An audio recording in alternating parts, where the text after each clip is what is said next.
Ladies and gentlemen, y'all may remember this radio. We started off, it was going to be the 3500Z DAC, and unfortunately, neither me or the customer really wanted to keep going. The radio was going to work, make no mistake, and we're still going to make it work. I've got the parts for my DAC that we're going to go in here, and we're still going to make a 3500Z DAC. But this gentleman wanted his radio now, and I don't blame him after waiting a year. So this is what we built him. Ta-da! He has an 86V chassis that gives him a band spread of, down to the lowest one, 2651, and at his highest channel, 2920. I think that's a pretty respectable spread. And you'll notice the rest of the radio is lettered pretty much original, except for where we put the L network in to run our pair of 6LQ6 tubes. Okay, we have our PDC 600 meter set bridge, which is helping us make all these meters work with a purpose and work properly. So we're just going to do a quick now. Everything as you see it on here works. When you go to SWR Cal, here's his SWR calibrate back here. When he doesn't want his modulation meter to slam, he grabs this bad fellow right here on the front, turns it down. He has dual clarifiers, transmit and receive, sideband. Over here, plus 10 kZ, and when he flips it all the way down, it becomes a Roger beat. In the middle, it's nothing. Over here, we turn our tubes on with this filament switch, and then this is our AM standby sideband switch. That's all hooked up as well. So now let's take a look at the meters real quick. Now this is just going to be a quick video for you guys. I'd like to do a little bit longer, but we're a little pressed for time today. So here, am I plugged in? Audio. There we go. Let's just take a look at how the meters respond. Yeah, 18. There we go. Oh boy. So there. As you can see, we've got nice clean audio as it will squeal off our monitor radio. But now when he's talking, you see that modulation meter? If that thing begins to slam, he reaches over here. Now I can turn this thing plumb down. Audio 1, 2. Now he's got no modulation meter. However, we turn this bad fella up. Audio 1, 2. Audio 1, 2. And he can make it just go over as far as he'd like. Audio 1, 2. Check 2. Now look at the rest of the meters.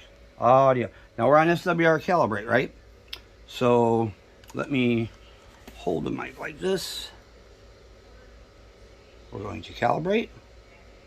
Flip to SWR. Boom. Now that's what the tube's on, boys and girls. Now let's look at power real quick. Oh Lord Jesus, that's the fun part. We're on standby. This is a 100 watt slug. Peak switch is on, so we are running for PEP on this. We're running for audio. This is not an RMS rig. This is an audio rig. Radio by itself is PEP and over 40. Okay, and that's from, I'm thinking I got it set at about a 2 watt decky. But now we go over here, take our tubes off standby. Still on a 100 watt scale, but that ain't gonna cut it. So now, let's go to the 250 watt scale. Audio.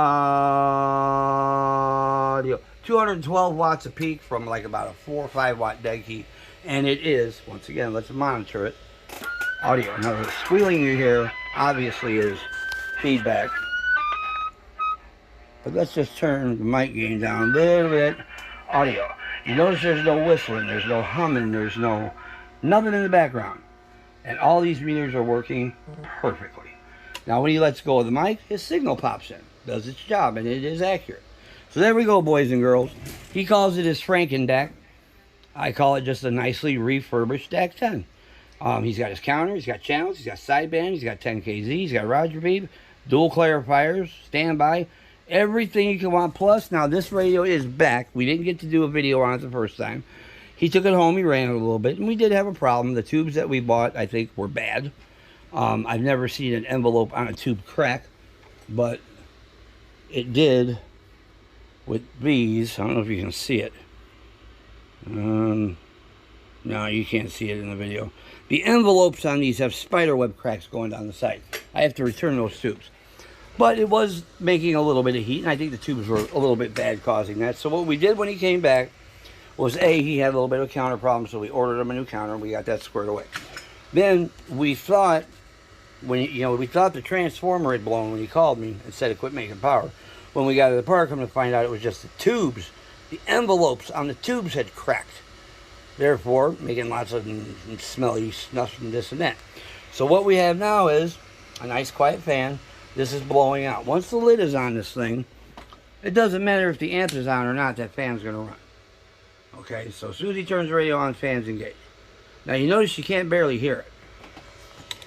I mean, I'm right up next to it. I'm going to get away from that high voltage now because it makes me nervous. You turn the amp on, there's no never mind. It's always on. So once this lid is on here, and there's this lid. We had his lid redone over at Joe's Auto Body. Joe Shalacy at Park Forest. The best body man on the face of the planet. He's the only guy that touches my Corvette. And he did that lid right there, which we're going to put on this DAC right here. So there you go, boys and girls. There's a Frankindak, 225 watts of peak. All the channels you could want.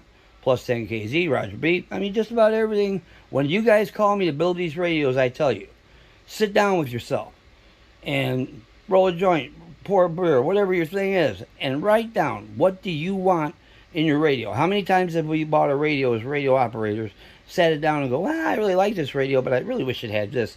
I'm going to take it to my tech and have them put it in. Don't go through all that shit.